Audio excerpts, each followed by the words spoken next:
اعوذ باللہ من الشیطان الرجیم بسم اللہ الرحمن الرحیم الحمد للہ رب العالمین والصلاة والسلام علی سیدنا و مولانا ابو القاسم محمد صلی اللہ علیہ وآلہ وسلم وعلیہ الطیبین الطاہرین لعنت اللہ علی اعدائہم اجمعین پر محمد وعلی محمد صلوات اللہم صلی علی محمد وعلی محمد وعجل فرجہم۔ رات کی تاریکیوں میں مدینے کے غرباء اور فقراء کو روٹیاں تقسیم کرنے والے نے جب رحلت فرمائی تو لوگوں کو معلوم ہوا کہ رات کو ان کی خبر گیری کرنے والے حضرت امام زین العابدین علیہ السلام تھے۔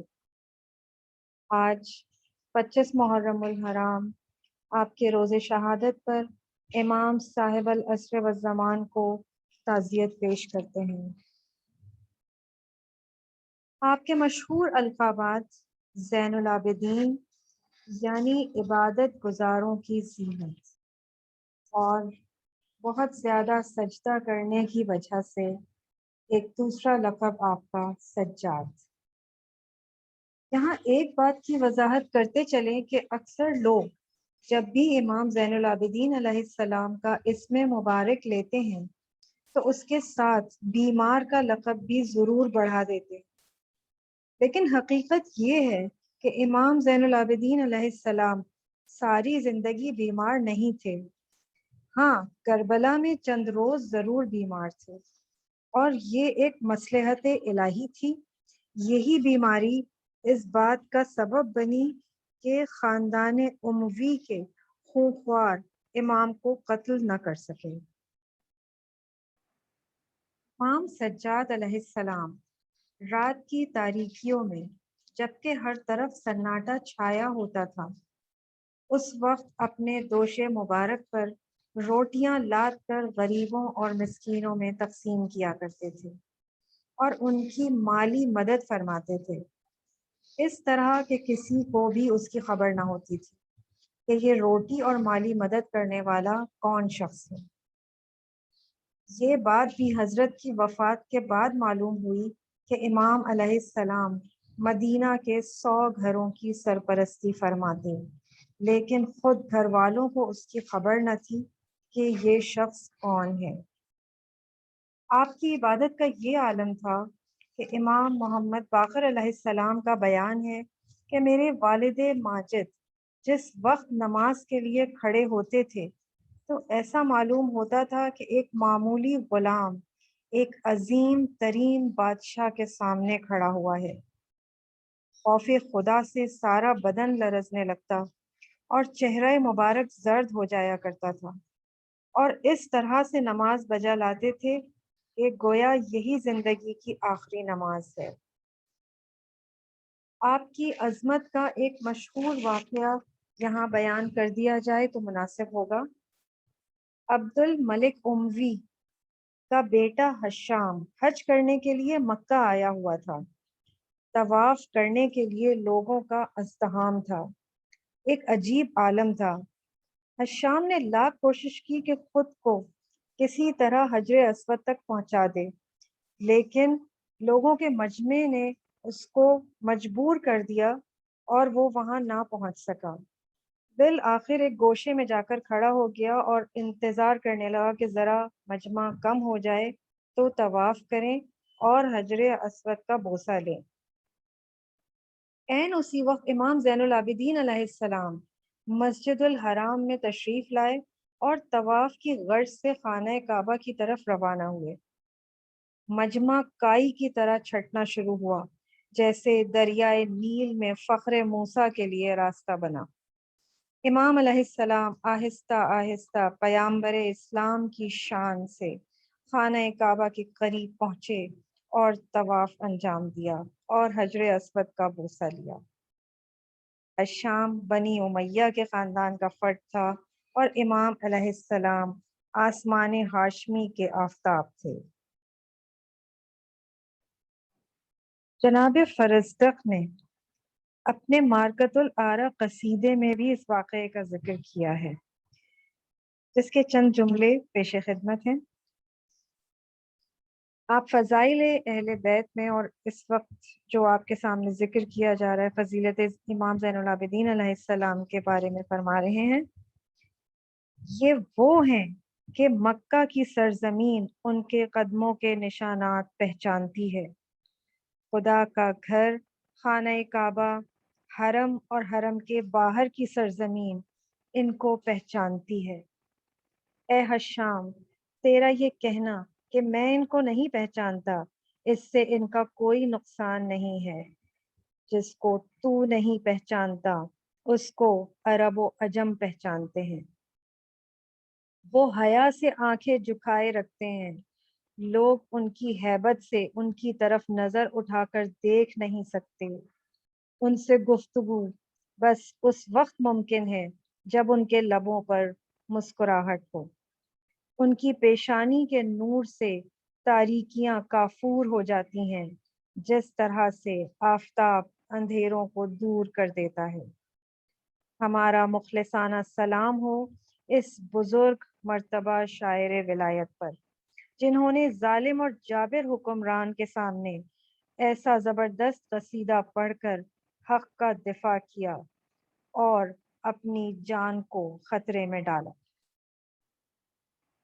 اس میں کوئی شک و شبہ نہیں کہ امام حسین علیہ السلام کی شہادت کے بعد آپ کے اہل حرم کو قیدی بنا کر کوفہ و شام کے بازار میں پھرایا جانا امام سجاد علیہ السلام کے لیے ایک جاں کا صدمہ تھا، لیکن اہل بیت رسول صلی اللہ علیہ وآلہ وسلم نے اس قید کی حالت میں جبکہ ہاتھ اور پیر ظلم کی رسیوں میں جکڑے ہوئے تھے، اس وقت بھی اپنی زبانوں سے امام حسین علیہ السلام کے مقصد اور مشن کو ہر ایک کے کانوں تک پہنچا دیا۔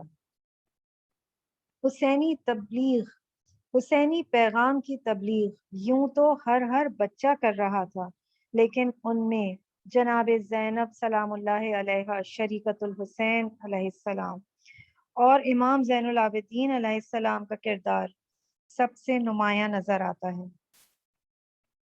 جب کوفہ کے چھلکتے ہوئے بازار میں امام نے حمد و ثنائے باری تعالیٰ اور آن حضرت صلی اللہ علیہ وآلہ وسلم پر درود و سلام کے بعد ارشاد فرمایا، اے لوگو، میں علی ہوں، میں حسین بن علی بن ابی طالب کا نور نظر ہوں، میں اس کا فرزند ہوں جس کے اموال و اسباب کو لوٹ کر اس کے اہل حرم کو اسیر کر کے کشا کشا پھرا رہے تھے، میں اس کا فرزند ہوں جس کو دریائے فرات کے کنارے پیاسا شہید کیا گیا بغیر اس کے کہ اس نے کسی کا ایک قطرہ خون بھی بہایا ہو یا کسی کا حق غصب کیا ہو۔ اے لوگو، بخدا ذرا بتاؤ تو، کیا تم نے میرے بابا کو خطوط لکھ کر کوفہ نہیں بلایا تھا؟ لیکن جب وہ تمہارے پاس آئے تو تم نے ان کو قتل کر ڈالا۔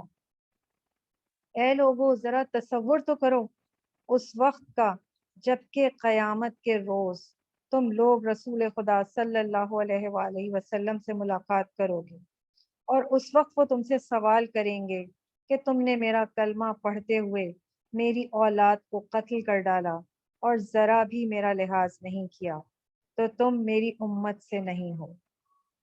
امام کے ایک ایک لفظ نے لوگوں کے دلوں کو برما کے رکھ دیا اور ہر بات دلوں کی گہرائیوں میں بیٹھ گئی۔ کوفہ والے روتے جاتے تھے، اشک بہاتے جاتے تھے اور ایک دوسرے کو ملامت کر رہے تھے کہ ہم سب ہلاک ہو گئے، بدبختی اور ہلاکت ہمارے دامن گیر ہو گئی، ہائے ہم نے کیا کیا۔ حسین فرزند رسول صلی اللہ علیہ وآلہ وسلم کا ذرا بھی تو لحاظ کیا ہوتا۔ تاریخ کے صفحات آج بھی ببانگ دہل اعلان کر رہے ہیں کہ امام سجاد علیہ السلام اور اہل بیت عصمت و طہارت کے خطبوں کے اثرات کہاں تک پہنچے اور کس حد تک مقصد حسینی لوگوں کے دلوں میں جگہ پیدا کر چکا تھا۔ وہ لوگ جن سے غور و فکر کی صلاحیت چھین لی گئی تھی، امام کے خطبوں نے ان میں انقلاب پیدا کر دیا۔ ابھی کوئی زیادہ زمانہ نہ گزرا تھا کہ عراق اور حجاز میں اموی سلطنت کے خلاف علم بغاوت بلند ہونا شروع ہو گئے۔ ہر مجلس و محفل کی زینت شہادت حسینی کا تذکرہ اور اموی ظلم اور تشدد کی تشہیر تھی۔ امام زین العابدین علیہ السلام کی ساری زندگی ظالم اور جابر اور ستمگر حکمرانوں کے زمانے میں گزری، جس کے نتیجے میں امام کو کبھی بھی سکون و اطمینان کا سانس لینے کا موقع نہ ملا۔ لیکن اس پرآشوب زمانے میں بھی امام علیہ السلام نے ایسے شاگردوں کی پرورش کی کہ تبلیغ اسلام اور معارف کی نشر و اشاعت کے لیے میدان ہموار کر دیا۔ یہ وہ عظیم کارنامہ تھا جس کے ذریعے اسلامی اقدار اور تعلیمات اسلامی کو محفوظ رکھا، اور پھر امام محمد باقر اور امام جعفر صادق علیہ السلام کو جب موقع ملا تو ہر طرف سے تشنگان علم و دانش امام کے گرد جمع ہونے لگے۔ ہمارے ائمہ علیہم السلام نے جہاں زندگی کے تمام گوشوں میں شمع ہدایت روشن کی، وہاں دعا کے باب میں بھی انسان کی رہنمائی فرمائی ہے اور انسان کو خدا سے دعا مانگنے کا طریقہ سکھایا ہے۔ امام زین العابدین علیہ السلام کے آثار میں سے جو قیمتی چیزیں باقی رہ گئی ہیں، ان میں صحیفہ سجادیہ اور رسالہ حقوق شامل ہیں۔ صحیفہ سجادیہ دعاؤں کا مجموعہ ہے جس کی دعائیں خاص اہمیت کی حامل ہیں، اور رسالہ حقوق میں مختلف حقوق بیان کیے گئے ہیں۔ وقت کی کمی کے پیش نظر صحیفہ سجاد کی دعا مکارم الاخلاق کے چند جملے پیش کیے جا رہے ہیں۔ اللہ تعالیٰ سے دعا کرتے ہوئے آپ فرماتے ہیں، بعد از درود و سلام، اللہم صلی علی محمد وآل محمد، ایسی ہدایت فرما کہ پھر نہ بھٹکوں، اس طرح راہ حق پر گامزن فرما کہ پھر اس سے روگردانی نہ کروں، ایسی نیت عنایت فرما کہ جس میں شک و تردید کا گزر نہ ہو۔ اگر میری عمر تیری راہ میں صرف ہو رہی ہو تب طول عمر عنایت فرما، اور اگر میری زندگی شیطان کی چراگاہ ہو تو قبل اس کے کہ میں عذاب کا مستحق ہوں مجھے موت دے دے۔ مجھ میں جتنی بھی بری صفتیں ہیں ان کی اصلاح فرما، وہ عیوب جو نفرت کا باعث ہیں ان کو مجھ سے دور فرما، اور اگر کوئی اچھی خصلت مجھ میں ناقص رہ گئی ہو تو اس کو درجہ کمال تک پہنچا۔ اللہم صلی علی محمد وآل محمد وعجل فرجہم۔ آخر میں اللہ تعالیٰ سے دعا کرتے ہیں کہ خدا ہم سب کے دلوں کو محمد اہل بیت علیہم السلام سے منور فرمائے، ان کے فضائل سے ہمارے فکر و ذہن کو معطر کر دے، اور ہم سب کو حضرت ولی عصر علیہ السلام کے انصار میں شمار فرمائے۔ آمین الہی آمین۔ اللہم صلی علی محمد وآل محمد وعجل فرجہم اجمعین۔ دعائے سلامتی امام زمانہ۔ بسم اللہ الرحمن الرحیم۔ اللہم کن ولیک الحجت ابن الحسن صلواتک علیہ وعلی آبائہ فی ہذہ الساعہ وفی کل ساعہ ولیا وحافظا وقائدا وناصرا ودلیلا وعینا حتی تسکنہ ارضک طوعا وتمتعہ فیہا طویلا برحمتک یا ارحم الراحمین۔ اللہم صلی علی محمد وآل محمد وعجل فرجہم اجمعین۔ التماس دعا۔